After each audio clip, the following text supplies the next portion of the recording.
धर्म द्रव्य है, अधर्म द्रव्य है, आकाश द्रव्य है और काल द्रव्य है। ये पांचों द्रव्य कैसे हैं?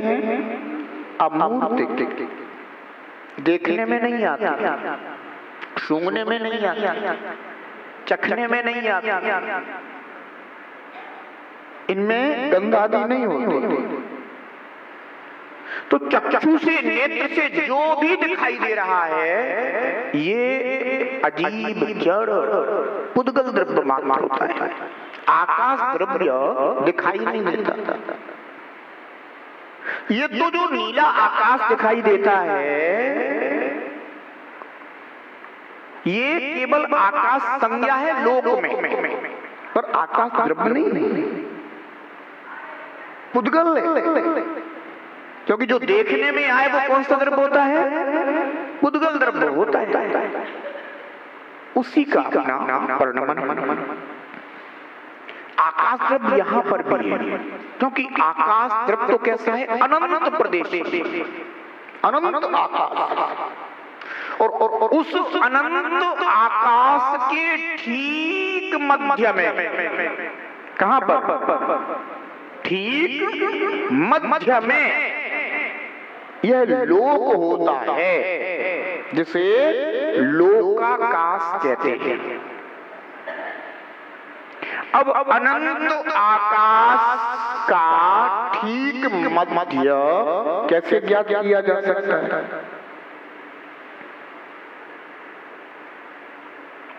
तो आचार्य भगवंत कहते हैं कि अनंत आकाश का ठीक मध्य सर्वज्ञ देव ने देखा हुआ है। किसने देखा है? सर्वज्ञ देव ने, सर्वज्ञ प्रभु ने। सभी द्रव्यों को, उनके गुणों को, उनके पर्यायों को जानने वाले कौन हैं? सर्वज्ञ देव हैं।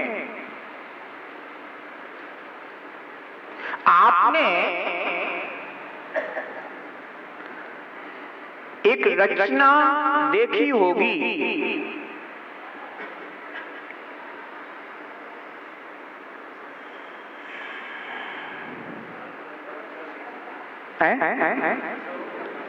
जो जैसे कि आचार्य भगवंतों ने उदाहरण दिया कि एक पुरुष अपने दोनों पैर फैलाकर, अपने दोनों हाथ अपनी कमर पर रखकर खड़ा हो जाए, वैसी रचना लोक की रचना है। आप लोगों ने देखा होगा कैसी रचना जैन धर्म का प्रतीक है, वो लोक की रचना है। उसके अंदर एक ऐसा है? हाँ, देखो पीछे मंदिर की दीवार पर वो बना हुआ है। यही लोक की रचना है। अपन सोचते हैं ना कि लोक कैसा होगा, किसने बनाया होगा, इत्यादि इत्यादि प्रश्न रहते। लोकानुप्रेक्षा में इन सब प्रश्नों के समाधान होते हैं। ये जो रचना है इसका कोई कर्ता हर्ता धर्ता नहीं है। ये लोक अनादि अनिधन है। कैसा है? अनादि अनिधन, अनादि से है और कभी नष्ट होने वाला भी नहीं। अपन को तो भय लगने लग जाता है। अपन जैनेन्द्र देव की वाणी से जब तक परिचय नहीं करते तब तक इस जगत में रहते हुए नाना प्रकार की बातें सुन लेते हैं, तो भय व्याप्त होने लग जाता है।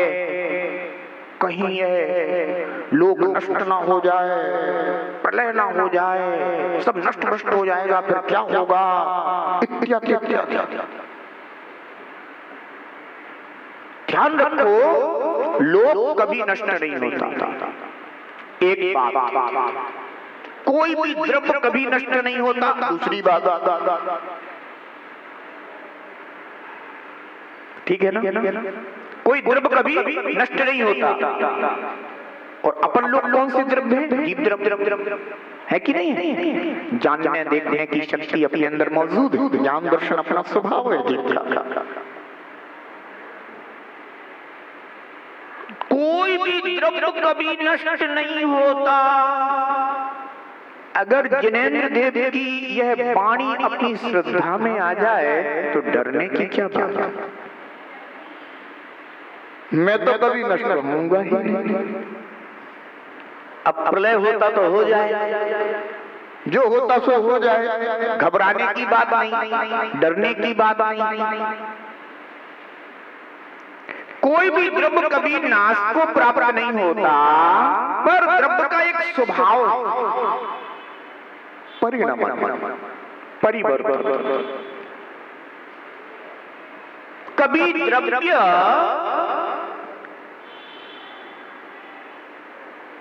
एक सा नहीं रहता, परिणमन होता रहता है। उस परिणमन के कारण ही अपने अंदर भय उत्पन्न होने लग जाता है, जबकि भय उत्पन्न होने वाली कोई बात नहीं है।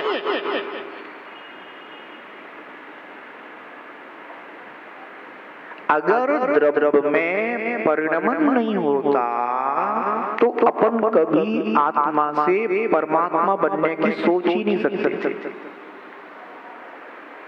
ये तो कितनी अच्छी बात है कि द्रव्य का परिणमन स्वभाव है। इस कारण से हम आत्मा से परमात्मा बनने का उपदेश सुनते हैं, उसे स्वीकार करते हैं, उस मार्ग पे चल करके वास्तव में परमात्मा बन जाते हैं। इस सब द्रव्यों का स्वभाव है। सोना होता है ना, सोना। आप स्वर्ण द्रव्य का परिणमन जानते, मानते, स्वीकारते हैं। इसी कारण तो आप किसी स्वर्णकार के पास जाकर कहते हो कि इसका फलाना फलाना आभूषण बना।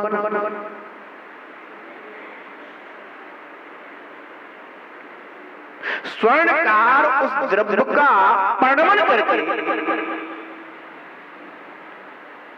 जैसा आपने चाहा, जैसी आपने इच्छा की,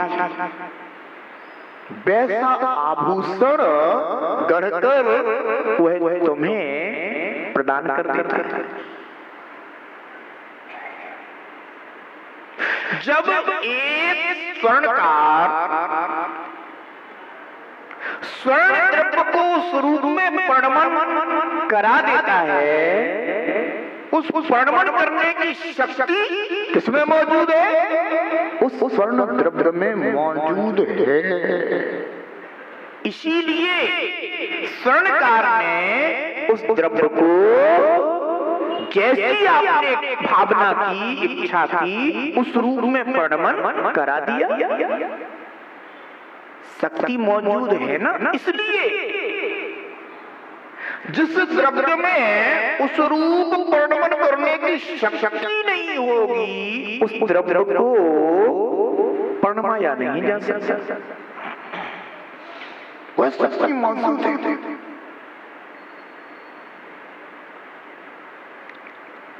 तो द्रव्य का परिणमन स्वभाव है। ये बात ख्याल में लेने की है। यद्यपि अपने लिए प्रयोजनभूत द्रव्य कौन सा है? अपना जीव द्रव्य।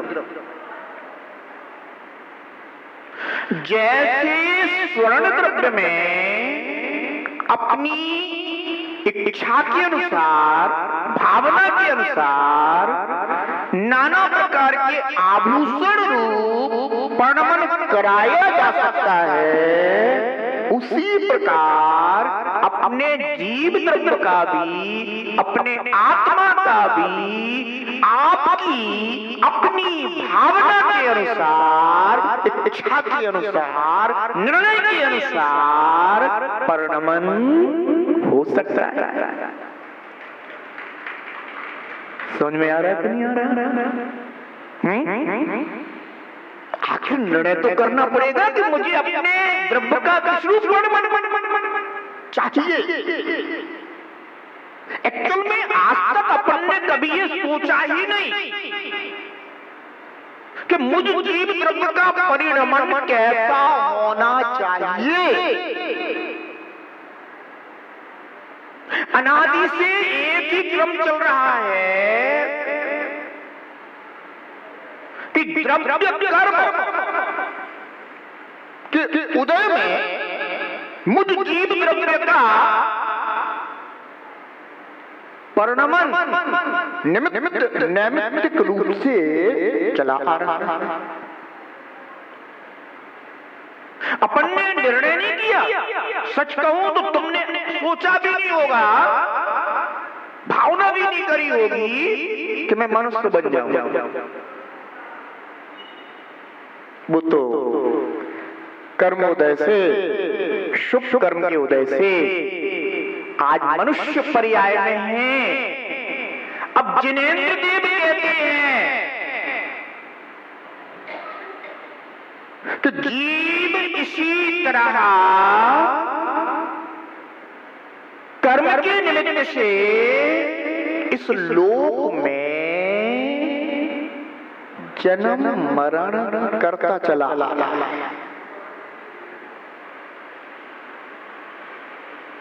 आयु कर्म का संयोग बन गया तो अपना जीवन समझना है।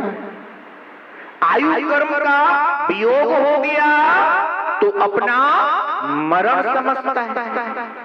परिणमन के साथ आयु कर्म का संयोग बना हुआ है, इसलिए जीव जब तक आयु कर्म है तब तक जीवन समझता है, आयु कर्म के वियोग को मरण समझता है। पर वास्तव में जीव अविनाशी है कि नहीं? जीव नष्ट तो नहीं हो गया ना, द्रव्य तो कभी नष्ट होता ही नहीं। जैसे स्वर्णकार ने आभूषण बना के दे दिया तो स्वर्ण तो वही है ना, केवल उसके अवस्था में परिणमन हो गया। ऐसे ही मुझ जीव द्रव्य की अवस्था में कर्म के निमित्त से इस नर नारद मनुष्य आदि रूप परिणमन होता रहता है, क्योंकि हमने कभी सोचा भी नहीं कि मुझ जीव द्रव्य का परिणमन अब कैसा होना चाहिए। निर्णय नहीं करा। अब जिनेंद्र देव की वाणी सुनी, इस लोक का स्वरूप समझ रहे कि अनंत आकाश के मध्य में इस तरह की एक लोक रचना है, जो रचना किसी के द्वारा की हुई नहीं है, बनाई हुई नहीं है, कृत्रिम नहीं है, सहज है, अकृत्रिम। अभी तो जीव ऐसा सोचता है कि संसार की रचना करने वाला कोई है, संसार का इस सृष्टि का पालनहार कोई है, फिर विध्वंस करता भी कोई है, पर ऐसा है नहीं। ये तो कैसे है? अकृत्रिम में अनादि अनिधन। इसलिए लोक के विषय में यह भ्रांति दूर करने की आवश्यकता है कि इस लोक का रचने वाला, पालन करने वाला या विध्वंस करने वाला कोई है। प्रश्न खड़ा हो जाता है, लोक से बाहर तो कोई होता नहीं। जितने भी जीव द्रव्य हैं वे सब कहां पर इसी लोक के अंदर होते हैं, सब द्रव्य इसी लोक में पाए जाते हैं। और अगर कोई लोक का रचने वाला है तो वो उस समय लोक में ही था कि बाहर था? और लोक में था तो इसका तात्पर्य लोक पहले से था। ध्यान रखो, यह रचना तो अनादि अनिधन है जो कि 3 भागों में है। यद्यपि कोई भाग नहीं है, पर जिनेंद्रियों ने 3 भाग कहे हैं, ऊर्ध्वलोक, मध्यलोक और अधोलोक। यह जीव द्रव्य, सभी जीव, सभी भूतगल, धर्म द्रव्य, अधर्म द्रव्य, आकाश द्रव्य, काल द्रव्य, ये सब लोक में ही है। केवल लोक से बाहर अगर कोई है तो आकाश, क्योंकि आकाश द्रव्य के मध्य में ही जितने हिस्से में ये 5 द्रव्य पाए जाते हैं, आकाश सहित 6 पाए जाते हैं, उतने भाग को लोक कहते हैं। तो ये बात तो पक्की हो गई कि लोक से बाहर जीव नहीं पाए जाते। सभी जीव कहां पाए जाते हैं? लोक में। लोक में भी सभी जीव ऊर्ध्वलोक, मध्यलोक और अधोलोक इनमें पाए जाते हैं। जो जीव जैसे कर्म करता है उस कर्म के अनुसार इस जीव को ऊर्ध्वलोक, मध्यलोक, अधोलोक आदि में जन्म मरण करना होता है। लोकाकाश के एक एक प्रदेश पर आचार्य भगवंत कहते हैं इस जीव ने अनंतों बार, 1-2 बार भी नहीं, अनंतों बार जन्म मरण कर लिया है, पर इस जीव को कहीं भी सच्ची सुख शांति प्राप्त नहीं हुई।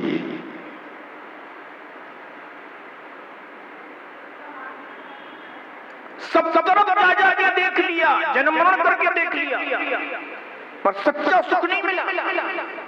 कारण जहां सच्चा सुख है वहां नहीं खोजा, जहां सुख नहीं है वहां कर्मोदय से जन्म मरण करके जीव दुख ही भोगता रहा। समझ में आ रहा है ना? कुछ करना है,